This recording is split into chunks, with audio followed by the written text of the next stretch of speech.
Chào tất cả các bạn. Ngày hôm nay mình sẽ làm kèo đấu giữa hai sinh vật đã sống cùng thời điểm với nhau, đều đạt kích thước cực kỳ to lớn, Leviathan, Melvillei và Megalodon. Đầu tiên là về Megalodon. Megalodon là một loài cá mập khổng lồ đã tuyệt chủng, sống cách đây khoảng 15,9 đến 2,6 triệu năm vào thời kỳ đại tương sinh và thuộc lớp cá sụn. Megalodon được xem là một trong những loài động vật có xương sống lớn nhất và mạnh mẽ nhất trong lịch sử tự nhiên, và có lẽ có tác động lớn đến cấu trúc của đời sống đại dương. Hóa thạch gợi ý rằng loài cá mập khổng lồ này có thể đạt chiều dài 18 mét và cũng có thể cho thấy nó có phạm vi phân bố trên toàn cầu. Các nhà khoa học cho rằng Megalodon có bề ngoài to lớn như phiên bản khổng lồ của cá mập trắng lớn là Carcharodon carcharias. Tiếp theo là Leviathan Melvillei. Leviathan Melvillei hay còn gọi là siêu cá nhà táng là một thành viên đã tuyệt chủng của bộ cá voi có răng thời tiền sử và được xem là loài cá voi có răng to lớn nhất từng biết. Chúng có thể sống cách đây 13,6 đến 11,6 triệu năm. Những chiếc răng khổng lồ và kích thước cơ thể to lớn của loài cá voi này sẽ khiến nhiều người phải kinh hãi khi gặp chúng trong đại dương. Leviathan và Megalodon trở thành hai loài săn mồi đỉnh cao, là đối thủ của nhau ở đại dương thời kỳ đó. Một con là loài cá ăn thịt lớn nhất là Megalodon, hai là loài thú có vú ăn thịt lớn nhất thời điểm đó, Leviathan Melvillei. Với kích thước to lớn và việc Leviathan Melvillei cùng sống chung trong một vùng với siêu cá mập Carcharodon Megalodon, thì việc hai loài này có va chạm với những trận đấu nảy lửa là điều khó tránh khỏi. Mặc dù vậy, Leviathan có một ưu thế cực kỳ quan trọng. Loài này có thể săn mồi theo đàn, trong khi Megalodon sống đơn độc. Do vậy, nếu xảy ra giao chiến thì một con Megalodon chắc chắn sẽ thua nếu đối đầu với Leviathan. Nếu như Leviathan đi theo bầy, điều này rõ ràng là hiển nhiên. 3. Phân tích trận chiến. 1. Về kích thước. Vấn đề này đang gây ra rất nhiều tranh cãi vì hóa thạch của cả hai còn khá ít. Jack Cooper đã làm một mô hình Megalodon và thử tính toán thể tích con vật. Kết quả mang lại trọng lượng 61,5 tấn cho một cá thể Megalodon dài 15,93 m. Theo như những nghiên cứu mới đây, cá thể Megalodon lớn nhất được ước tính dài đến 20,5 m, nặng 127 tấn.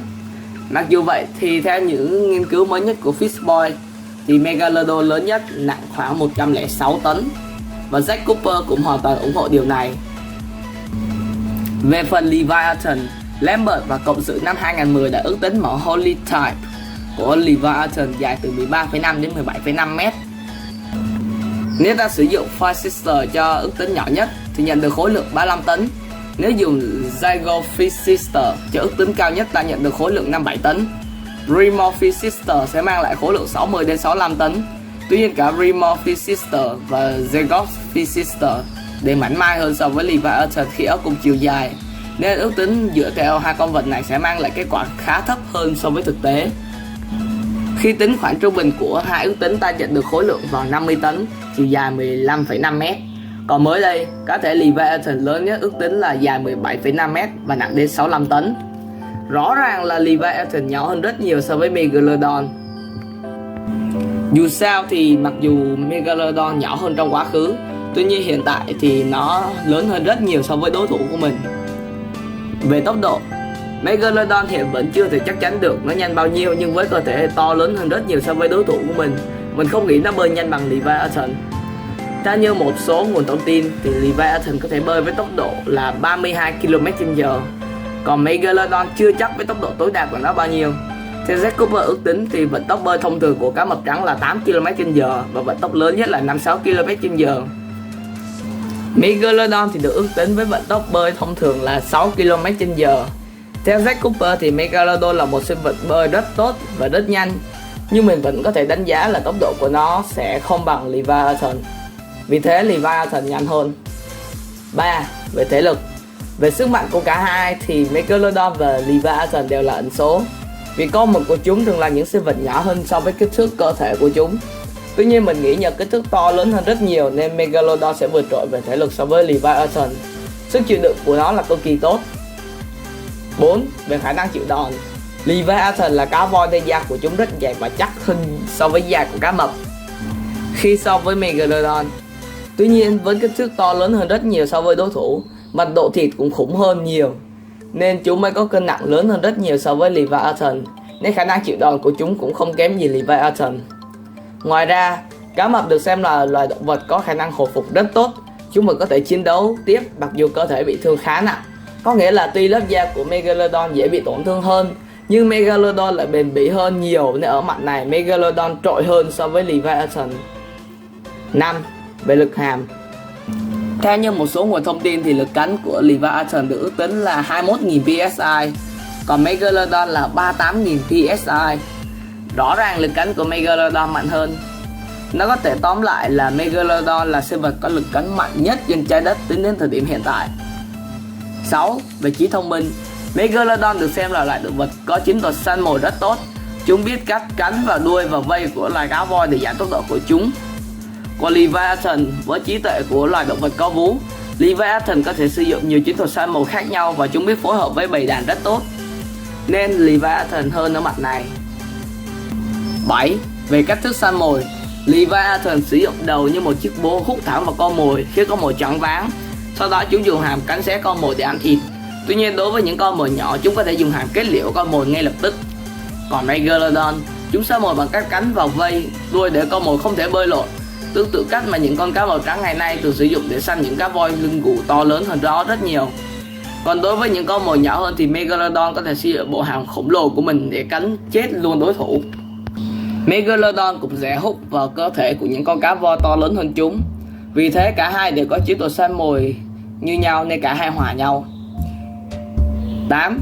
Về vũ khí. Megalodon chỉ có thể sử dụng đầu, hàm để tấn công, trong khi Leviathan có thể sử dụng đầu, hàm và đuôi để tấn công đối thủ.